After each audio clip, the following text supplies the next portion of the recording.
ออ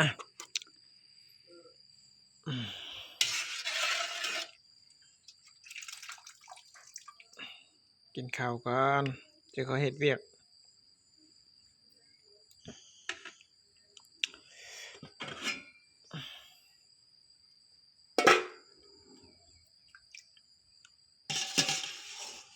เฮ็ดเองกินเองไม่ต้องไปสนใจกินให้เต็มที่บ่ได้เฮ็ดเวียกหยุด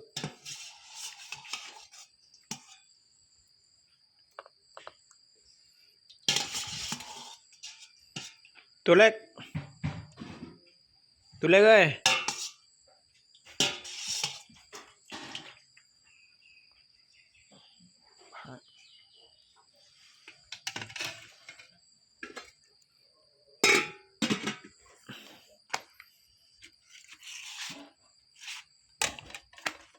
เอ้ยกินข้าวเด้อ